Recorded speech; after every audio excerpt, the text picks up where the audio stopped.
Find something better. Plans change every year. Use the new Plan Finder at Medicare.gov to compare health and drug plans. Open enrollment ends December 7th. What do you know? Comparing plans really pays. Paid for by the U.S. Department of Health and Human Services. If you have hard water, the lime scale not only leaves white spots, it clogs pipes and breaks down appliances, costing you hundreds of dollars in energy and wear. Eliminate lime scale and other water issues like brown staining, bad odors, and lead with HydroCare water products available from Wave Home Solutions. Wave's affordable systems don't use salts or chemicals. You'll love the way your water tastes, smells, and looks. Satisfaction guaranteed. For more information, go to wavebestwater.com. That's wavebestwater.com. The following program, the Rewind Sports 60, is sponsored by Jerry Riles and, to the extent applicable, his guests. The views and opinions expressed therein do not necessarily reflect those of NewsWeb Radio Company or its management. The Rewind Sports 60. From the city of big shoulders, the jewel of the Midwest, comes a sports show that's one of a kind. From iconic players to iconic stadiums to iconic teams, this is my kind of town. Chicago! And the Rewind Sports 60 is my kind of show. From Air Jordan to Sweetness to Papa Bear Hallis, this city works hard, but plays even harder. Danny Carlino and Jerry Riles bring you the Rewind Sports 60. Live. The Rewind Sports 60 starts now. A lot of throwing it there either. Throw the football? Just to try to get a little closer. Throw the football right then and there. What happens if you take a sack or there's a fumble? Lose the game. That's right. Yeah, exactly. So no, there was zero thought of that. I'll just be brutally clear. Zero thought of throwing the football. Zero thought of running the football. You understand me? That's exactly what it was. So it's as simple as that. Could you explain again why not running the ball? What was? Did I just say that? Yeah. What did I say? What was it? Fumble. And when they know you're running the football, you lose 3 or 4 yards. So that was that. Trubisky I was ripping that in practice. That same play. Now the ball is loose. And who is on top of the football? And a fumble by Trubisky after missing a would-be touchdown. And the Chargers have the ball with 9:25 to go. Going into the second half, going at halftime, were you playing what ifs at all with the kind of the red problems you were having in the red zone? No what ifs, just answers. You know, why? And then what are ways, how do we make adjustments to be better? You know, we ended up 1 for 5 in the red zone. So the issue going into this week was red zone drives. We only had 14, 29th in the NFL in red zone drives. When we got into the red zone, we did well. Then today, we get a lot of drives into the red zone, and we didn't do well. That hurt us bad. Mitch, when you guys are in the red zone, especially inside the 10, obviously in advantageous situations, does anything change? Does the mentality change? Does their defense, did they make changes? What kind of happens in those, or is it just execution? It's a good question. I think there's a lot of things that kind of go on when you get closer to the goal line, and obviously the windows are tighter. You have less room down there, and it can be a mentality thing where who wants it more? It's only 10 yards to go, or wherever the ball's at in the red zone. But they definitely played well down there, and we got to find ways to punch it in, whether it's throwing it or just running it, getting closer, giving our guys opportunities to make plays. And I think just credit to them. When they got down there, they really played really tough defense for us. You know what? I was actually going to come in here and not overreact too much to the Bears' disappointing 17-16 loss. I was actually going to come in here to WCPT 8:20 a.m. the Rewind Sports 60, the fastest hour in sports conversation on this Gale Street Inn Bears Live post game show. I was actually going to come in here and try to be a little bit reasonable and not overreact and, as they say, fly off the handle, so to speak, because the Bears have lost their third straight football game. But it's hard for me not to go off a little bit, as they say, because every time I listen to, and thanks to Fox Sports, NFL, and Fox 32 locally for those highlights, courtesy of Fox. Tommy Brenneman and Chris Spellman on the call. It was the voice of your head coach, Matt Nagy, and, of course, your quarterback, Mitchell Trubisky. But what they make it very difficult for me to try to sound reasonable and respond reasonably. Why? Because, ladies and gentlemen, and I know it's hard. I know it's a hard Sunday afternoon, hard Sunday evening after what happened. I used the word last week, the debacle. The debacle over on the lakefront. But I can tell you this, the words that you heard coming from the mouths of Matt Nagy, Mitchell Trubisky, and I don't know if you even heard some of the comments, we don't even hear from this guy, Khalil Mack. We don't even hear from him. And he finally spoke up. I love Eddie Pinero. We'll get a chance to meet and greet with him for a second time over at Serenello's this Tuesday, the 29th. Serenello's located in Wheeling. A meet and greet with Eddie Pinero and his buddy, Pat O'Donnell. It's still on. There are reservations. Please go to the Serenello's website, click on the events, and register to come out and meet and greet and eat with Eddie Pinero. But if you rewind, and this is the Rewind Sports 60, yours truly, Jerry Riles, but if you rewind some of the comments, I'm tired of the cliches that every time the Bears lose a freaking football game, we got to hear the cliches. Hey, we're going to rally back. Hey, we got our boys back. Hey, we're going to keep getting out there fighting. We're going to get out there this week, and we're going to regroup, and we're going to prepare. We're going to correct some things. We're going to straighten some things out. Let me tell you something. We heard this after the London game against the Oakland Raiders when you got your brains, well, not even got your brains beat in, but you got embarrassed by John Gruden and the Oakland Raiders. We heard that after your last week beat down by the New Orleans Saints and Sean Payton over on the lakefront. We heard that. Yeah, we're going to regroup. We're not going to let anybody tear us apart. We're men, and we're going to stick together, and we're going to fight, and nothing's going to break us apart. We heard that last week. Now we got to listen to it another freaking week. And excuse me, but I didn't want to come in here doing this. I did not want to do this, ladies and gentlemen. I understand it's very difficult to play that game. That's a big man, grown man sport. It's a very physical sport, a mental sport. But you know what? Mitchell Trubisky, and I don't place too much blame on you because you didn't draft yourself. You didn't draft yourself. You didn't move up to the number 2 spot and say, hey, I want myself Mitchell Trubisky. So it's hard to blame you. Hey, if I was given the opportunity, I'd take advantage of it as well. But I'm tired of hearing the same old cliches week in and week out, and we're dropping games left and right. I know it's difficult, but you're making some very good money, all you guys. Lining up on the football field. I don't know. I don't care if it's defense. I don't care if it's offense. I don't care if it's special teams. You have a job to do. And when you're not doing it well, you need to go back to the drawing board, as they say, and get it right. Get it right.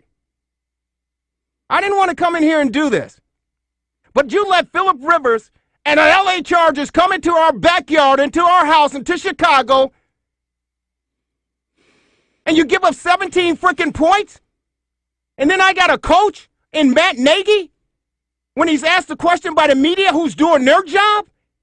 They're doing their job. They're asking you a question. Why in the hell did you take a knee? With 44 seconds on the clock. You took a knee and let it run down. They ask you, why didn't you run another play? Devin Tingle, our producer here at WCPT, I asked him, what would you have done? Devin Tingle. He's not even in the sport. He said, hey, maybe I would have run another play. Maybe I would have run another play. So in the minds of the media covering the Chicago Bears 2019 football team, they're thinking the same thing. You got 43 seconds on the clock. I think they had a timeout left. Mm-hmm. Yes. Hey, listen. The kid, David Montgomery, how many freaking yards did he run? How many yards did he get? 135. 135 yards, a big 55-yard run. You finally, listen, let me tell you something. And I'm sorry, folks. I'm telling you, listen, Matt Nagy, hey, man, the honeymoon is over. You tell your players, hey, Put the earmuffs on. Put the blinders on. Don't listen to the outside noise. But let me tell you something. Somebody up at Hallis Hall is listening to the noise outside because you finally came to your senses and said, the kid that we drafted that we wanted, we're finally going to give him the football and let him run the rock. And he get, how many yards did he get? You talking about Montgomery? Yeah. 135. He got 135 yards because you listened to the noise outside. Let me tell you something. We're not professional athletes. We're not professional coaches. But we do know a little bit about the sport of football. We don't know all the things that are going on behind the closed doors and behind the scenes at Hallis Hall. We don't know that, and that's fine. But you can't insult the intelligence of the Bears fans here in Chicago because we do know a little bit about the sport. And if the media asks you a question, why did you take a knee instead of trying to run another play to get your kicker in the best position to win the football game? And I love the kid. I love the kid.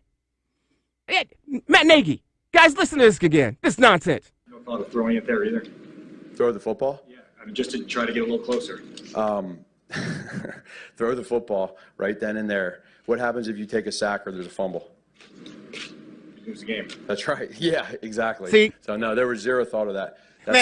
I'll just be brutally clear. Mm-hmm. Zero thought of throwing the football. Mm-hmm. Zero thought of running the football. Mm-hmm. You understand me? Mm-hmm. That's exactly what it was. Yeah. So it's as simple as that. Yeah, it's that simple. Why not running the ball? What was? Did I just say that? Yeah, I just. What did I say? The reasons. What was it? Fumble. Yeah. And when they know you're running the football, you lose 3 or 4 yards. So that was that. When they know you're running the football, you lose 3 or 4 yards. You lose that when you take a knee. And I'll get to these guys, but again, I didn't plan on doing this. I swear to you, I didn't plan on doing this. But when you're insulting the intelligence of Bear fans, and of course, we got some Bear fans out there that really probably don't know everything about the sport. But I can tell you, there are some folks out here that do know about the sport. Listen, help me out here. You just told us if they know you're going to run the football, you're going to lose 3 or 4 yards. What? So you're telling me, you're telling the media, you're telling the fan base, and basically you're telling your team, hey, I don't believe in the offensive line because they ain't stopping nobody. And the opponents you're telling. Yeah. I don't believe in the quarterback because he may not be able to handle things. And we know he had a fumble because his offensive lineman bumped into him and he coughed it up after throwing an interception. And then you're telling the kid, how many yards did he run again? 135. You're telling the kid who ran 135 yards out of Iowa State that you drafted, I don't know if you can hold on to the football because you might fumble it. What? Hey, Coach Nagy, I can understand passing. I can understand that. Every defense in the National Football League that's lined up against the Chicago Bears on the other side of the ball wants the quarterback, Mitchell Trubisky, to hold the ball in his hands because they know they have a chance to win. So understand you not wanting to pass the football in that situation. But for you to say, hey, what's going to happen? First of all, you're talking negative. You're saying negative things. Well, what can happen in that case? We can fumble the ball. We can throw an interception. We can use yardage. Is that the type of attitude that you want? Now, and you got an attitude. You got an attitude because you're tossing the media around left and right. You're telling them, hey, I'm going to be brutally honest with you. Hey, listen, you're telling your team, you're telling these guys, I don't have much faith in you. I don't have a lot of confidence in you to get an extra yard. Because think about this. How long was that kick, the last one? Was it 41? 41 yards. You're telling Eddie Pinero, who I love, and you're going to come out to Ciarinello's on the 29th Tuesday. You're telling, listen, the 41-yard field goal that Eddie Pinero missed, think about this, Coach Nagy. And I know you're the smartest guy in the room. I know that. But if you give David Montgomery how many yards did he get again? 135. 135. If you give this kid who had 135 yards running a rock, including a 55-yarder, the longest run for him, if you give him the rock, I think he gets an extra 3 yards for you, which, if you look at the field goal, the extra 3 yards that he would get carrying a rock for you in that situation, even though the ball tailed to the left, it goes through the upright. It goes through the upright. And Matt Nagy, you're not getting a question about taking a knee. You're getting celebration. Carried off the field. Because the Bears would have won 19-17 to end the losing streak. They lose to a Phillip Rivers LA Chargers team. And I didn't, folks, hey, this is the Rewind Sports 60. If you have any comments, please feel free to give us a call. Our number here is 773-763-WCPT, 773-763-9278. Jerry Riles, the fastest hour in sports conversation, our Gale Street Inn post game show at WCPT. I'd like to say, ladies and gentlemen, you love him. He's not pitching in the World Series. He's not going out to L.A. La La Land to work with Joe Madden. Hell, he's not even going to be at the press conference tomorrow with David Ross when the Cubs announce him. But he's here in the studios. He's the marvelous one. He's Dan Marver. What's up, Danny? Hi, Jerry. Hi, Marty. Otherwise known as Mr. 135 over here. That was me. I was going to give you a quick synopsis of the game, if I can very quickly do that. Mm-hmm. Please do. Sure. They gained over 300 yards for the first time this year, 388. Time of possession was was dominant. They dominated by 16 minutes of time of possession, and they scored one time out of 5 opportunities in the red zone.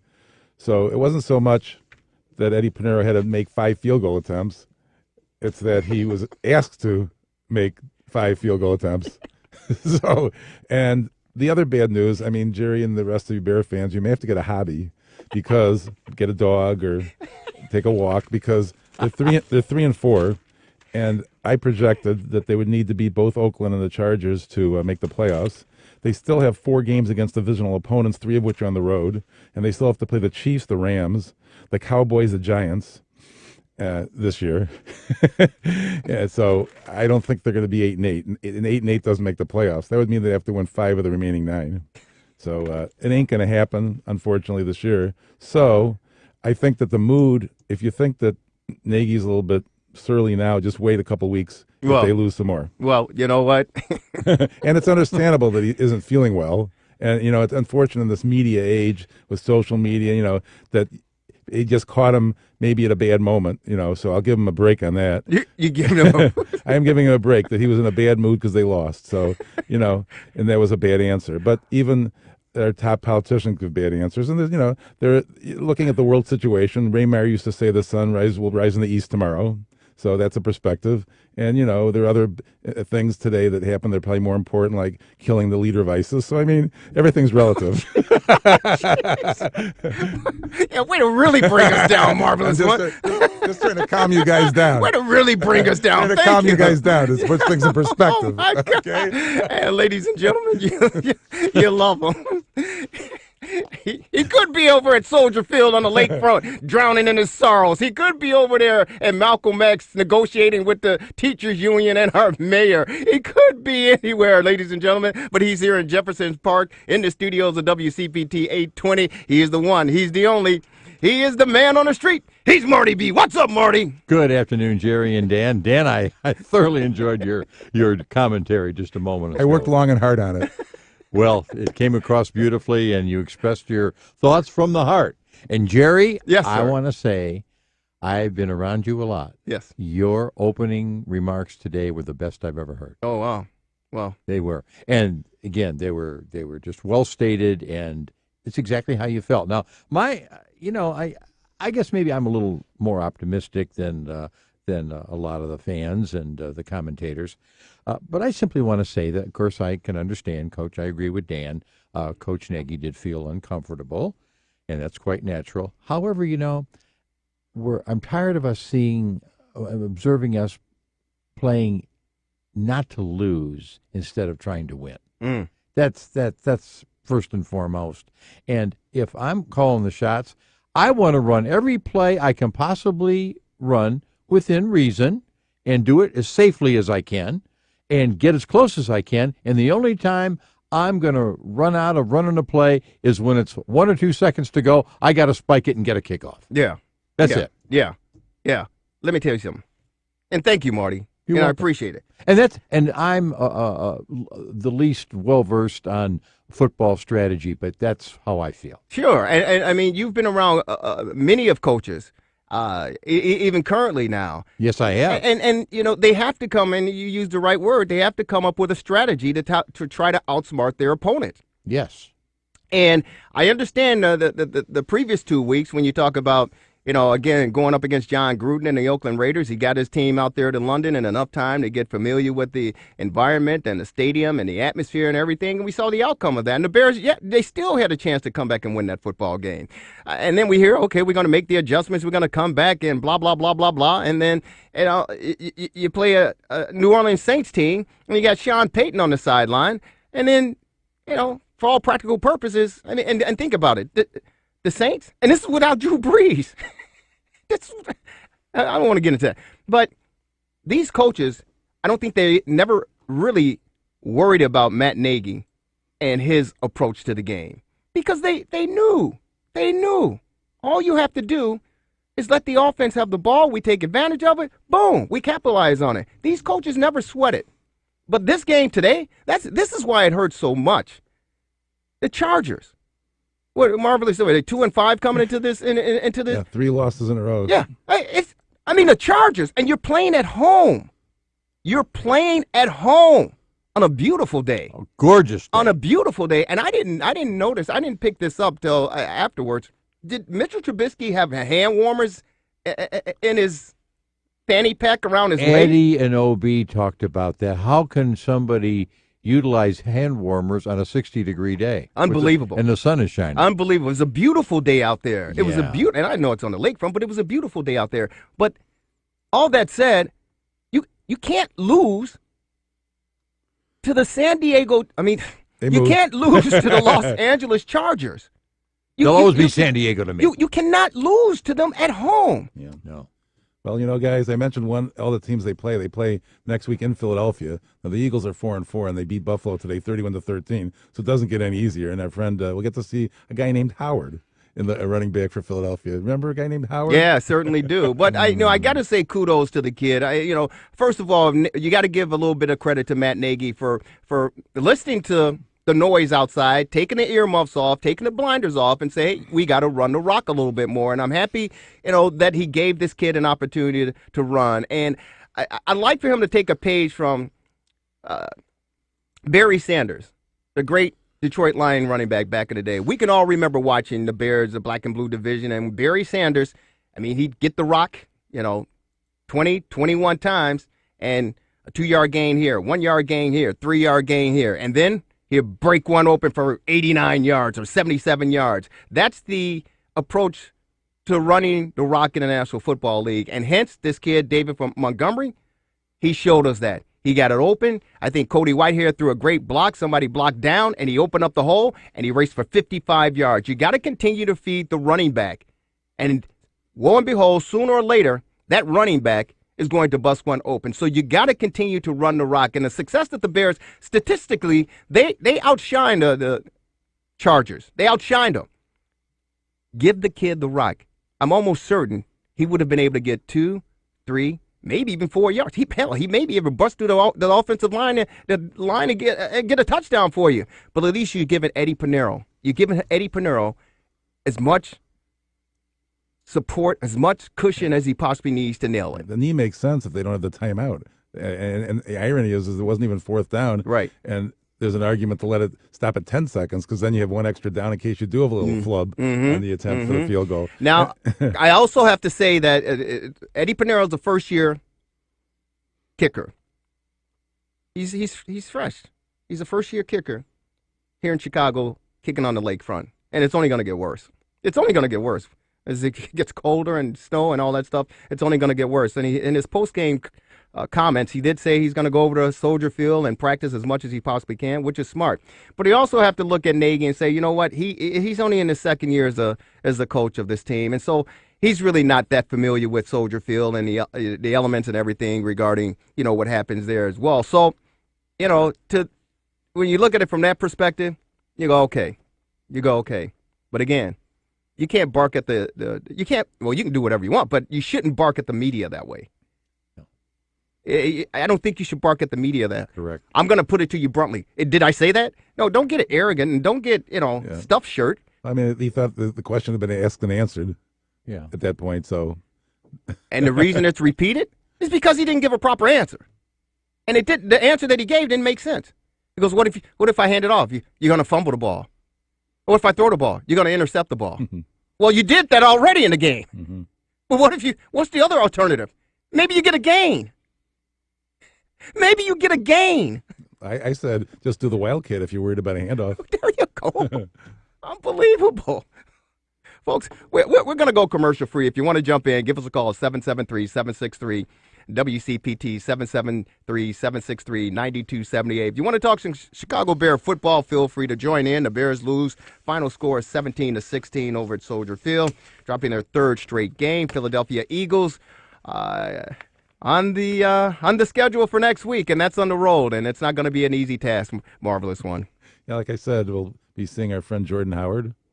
Carson Wentz had a good game today in their 31-13 win over Buffalo. So, yeah, I took Buffalo. Yeah. Gosh. I lost 19 points so far in my confidence pool.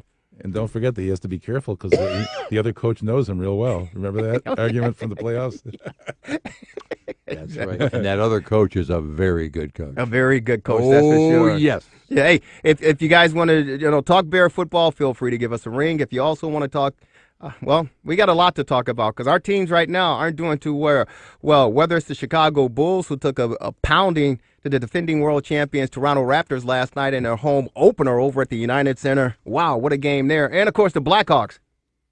Oh, my God. No losing streak. Yeah, we're not off to a very good start. No.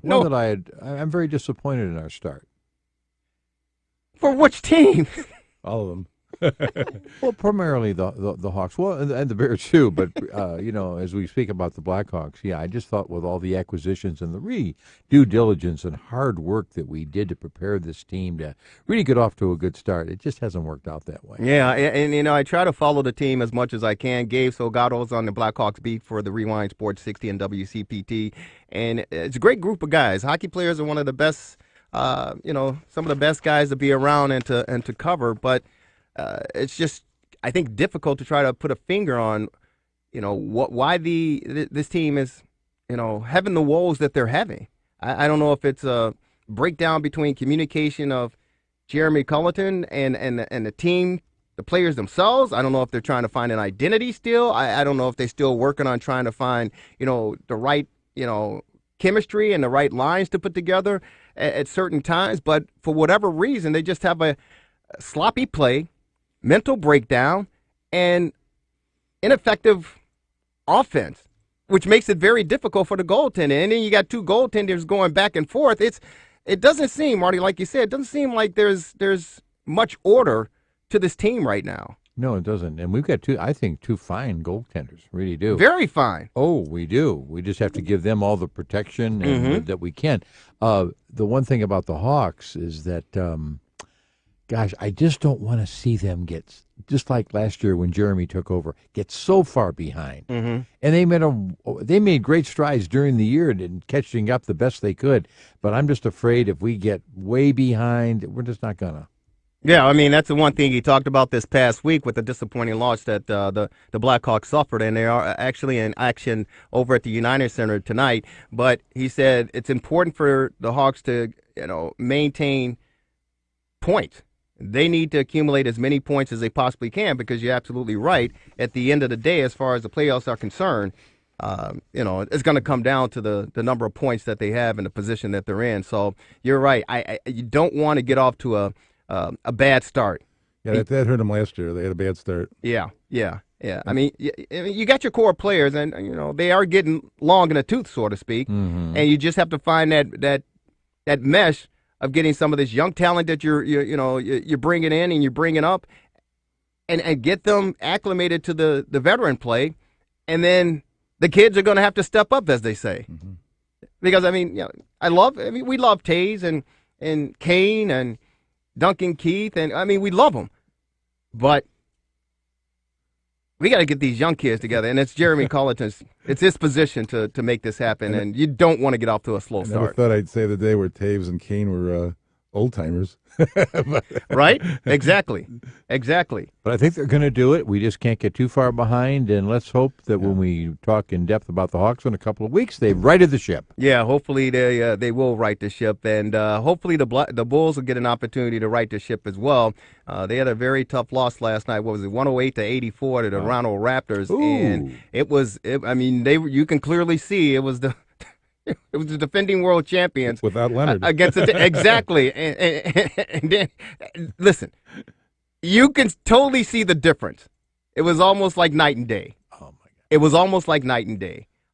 This team, they've got a lot of work to do. They got a lot of growing to do. Jim Boylan, I think, is the right candidate to try to lead this team. But they learned a big lesson last night. How to play NBA basketball. How did Fred do? Fred VanVleet? He starts now. Oh my God. Yeah, he's phenomenal. Like out of Rockford. He's double-digit points. Yeah, he was phenomenal. And the number of threes that the Toronto Raptors were hoisting up and hitting, not just hoisting up, they were knocking them down. What did they shoot from the 3-point? I think 38%. I don't have the stats in front of me. I think they shot 42% from the field and somewhere like 38% or something from 3-point land. They were, and their transition game was, the Bulls couldn't. There's nothing the Bulls could really do. They were even blocking shots, Marty B. Ooh. Yeah. I was so into that World Series game, even though it got one-sided very soon, that I didn't give any concentration to the Bulls, but I knew you'd bring me. What'd you think about the World Series? It's all tied up now. Oh boy, that's a murderer's row when those Houston Astros and those bats start getting going. Wow. Yeah. Scherzer and Cole. George Scherzer and Cole tonight. That's a matchup from Game 1 again. Exactly. Yeah. Well, I'm looking forward to these next two games. We got the four best pitchers around. And they should hook up in a couple of really great pitchers duels, and it's kind of apropos. The Nationals win 2 there. Houston wins 2 in Washington. Hey, let the chips fall where they may. I'm excited. I'm me, Jerry. Above all the sports, I'm passionate about baseball. Well, it's the best. The best 2 out of 3 now, right? Yep. Yeah. They go back to Houston on Tuesday. I feel that I still very much confident the Nationals can do it, but they do need to win tonight. I Marty, and we talked about it earlier. Where our guy A-Rod on the broadcast, he said whoever won, what was it, game 4? Yeah, A-Rod said whoever wins game 4 is going to win it. Win game 4, they're going to win it all. And I agree with him. And the reason I agree with him is the fact that the pitching almost offsets itself. But like you said, when you look at the rosters of both the Nationals and the Houston Astros, murderer's row is what you said. Houston Astros, they're locked in. Yeah, and both teams are excellent at situational hitting. That's one thing that when you watch the Cubs, they're so lacking in any of that. And hopefully David can get that going. Oh, well, that's a whole new different story. Let's go out to our phone lines.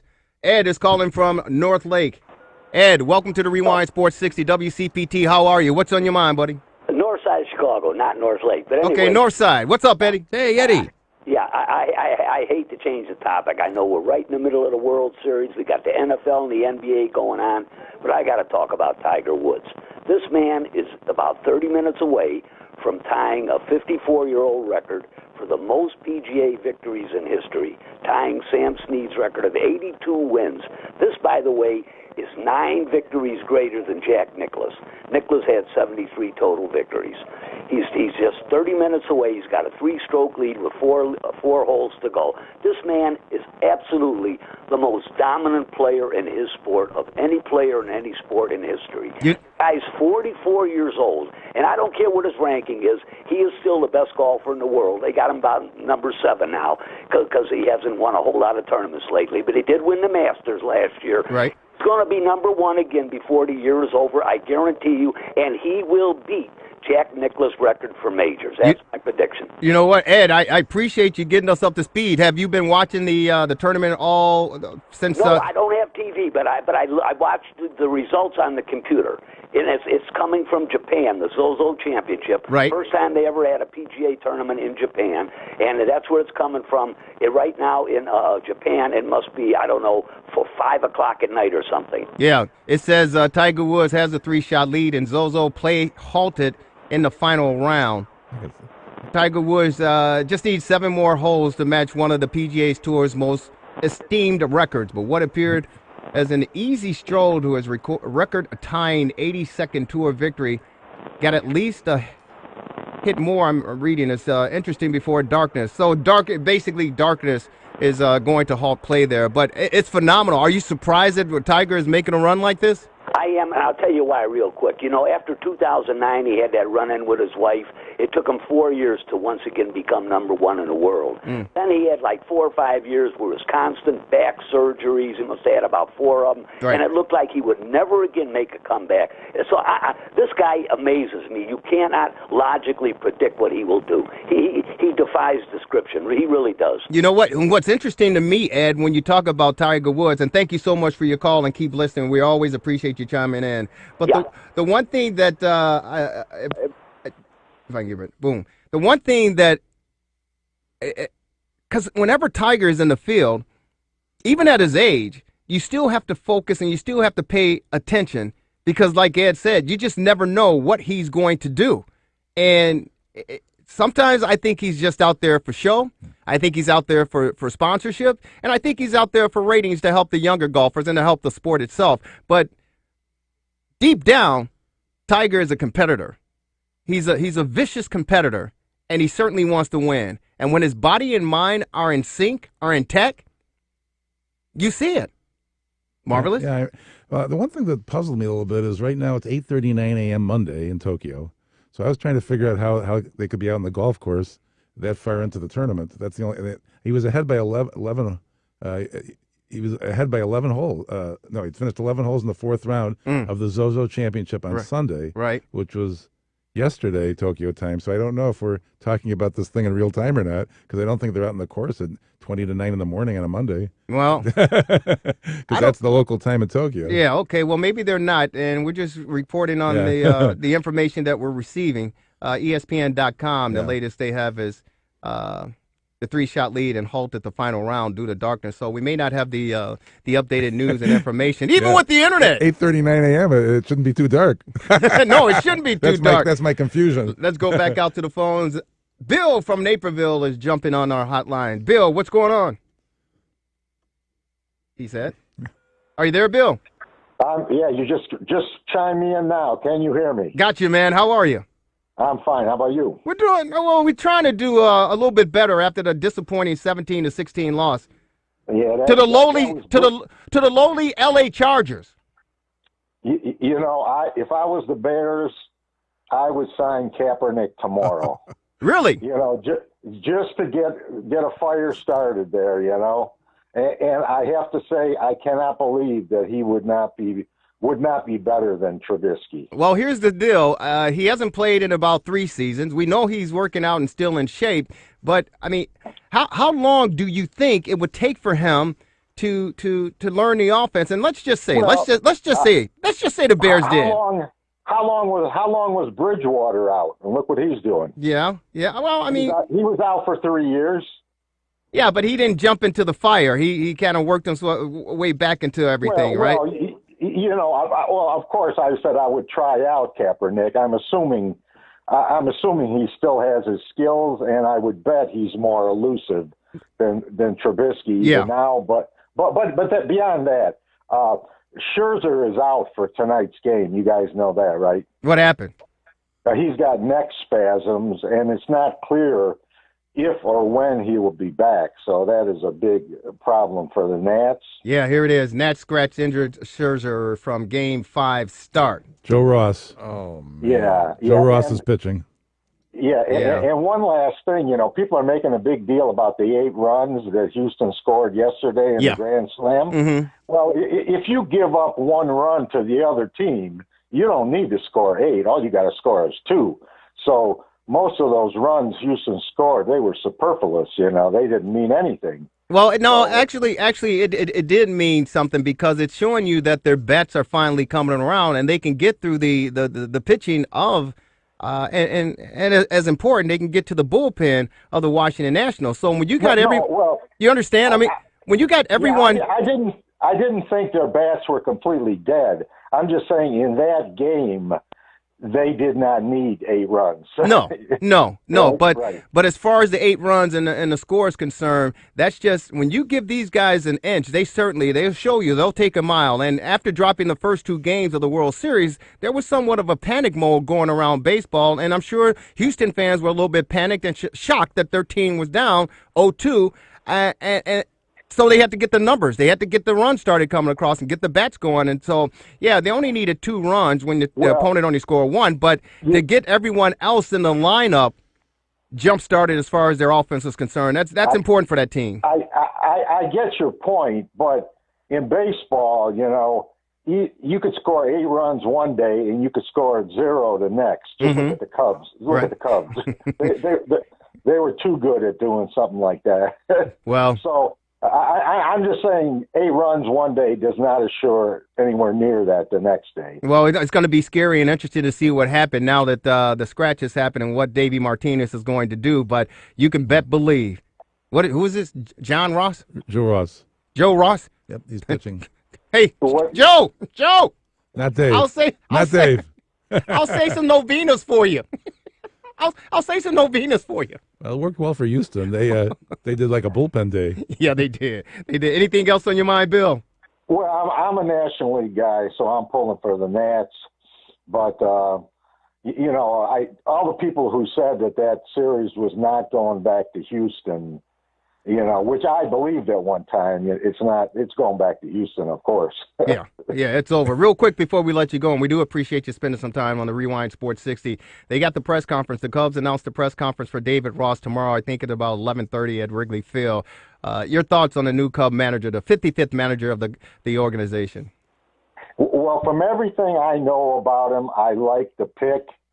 And he doesn't, even though he's chummy with some of the players, I think he's enough of a hard nose that he's not going to let things go just because he's friends with some players. Mm-hmm. And I hope I'm right about that. And I've heard a lot of people, even outside the Cubs organization, saying he's the best candidate around. So I'm putting my money on that for now. And I've been a Cubs fan since '69, so I got to go with them. Well, hey, you bring up '69, and that was that was quite that was quite a year. '69 Cubs.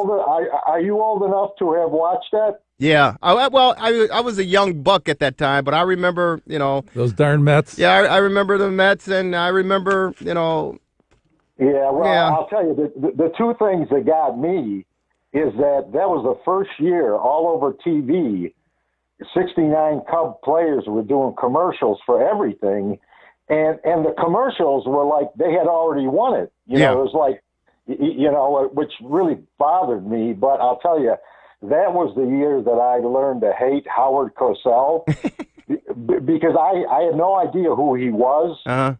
And he was a regular feature on one of the Chicago radio stations, the rock stations, every morning. Uh-huh.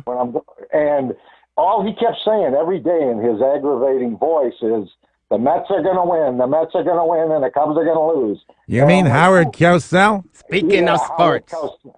It was Howard Cosell speaking of sports. Right.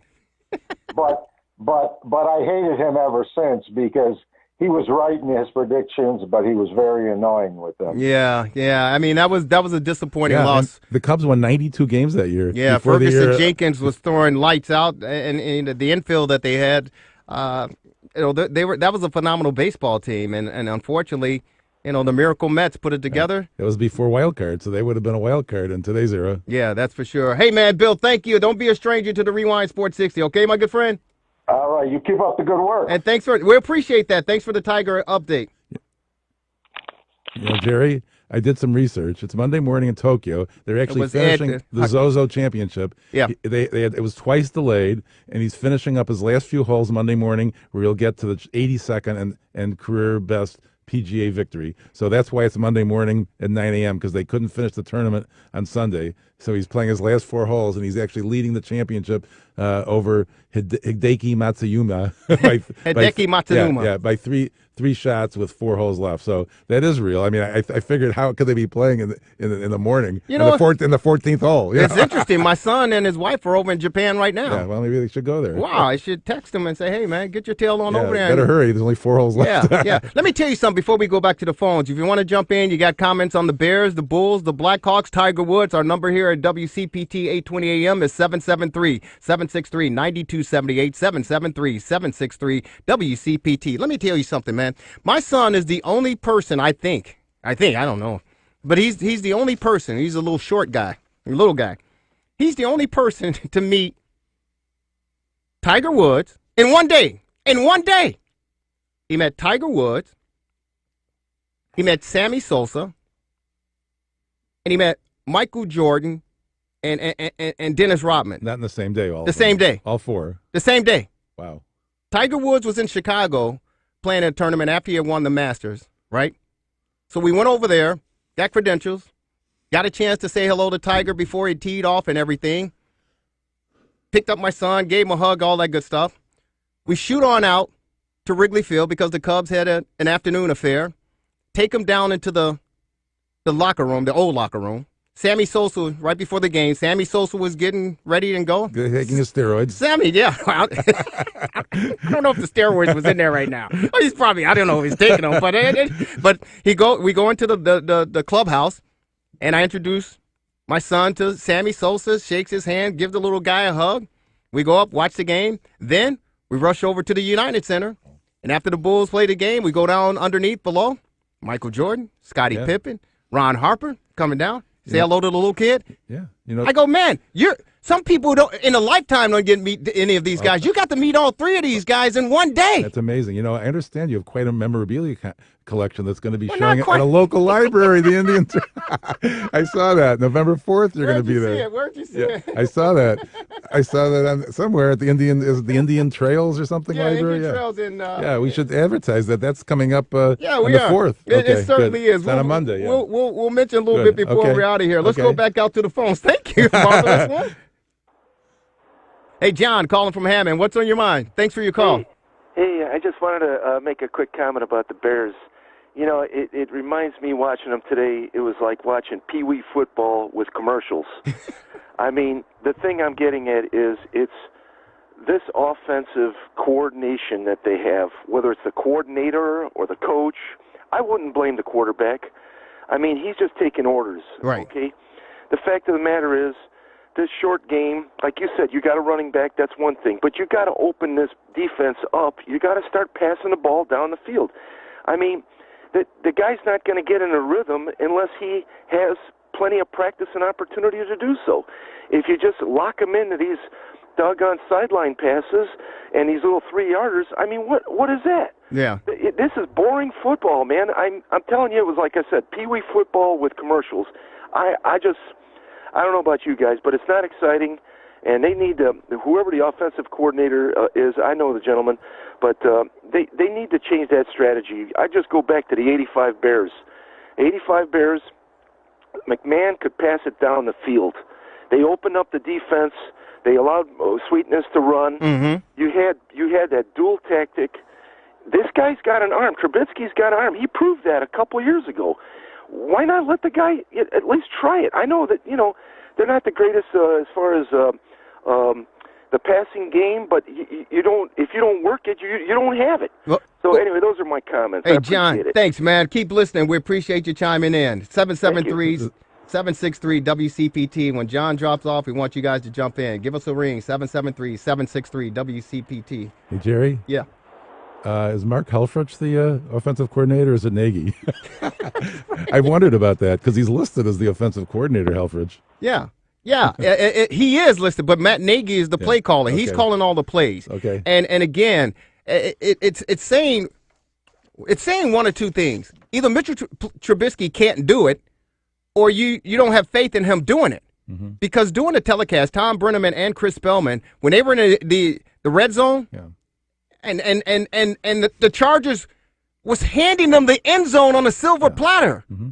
A horse collar penalty and a pass interference penalty, and they come away with a field goal.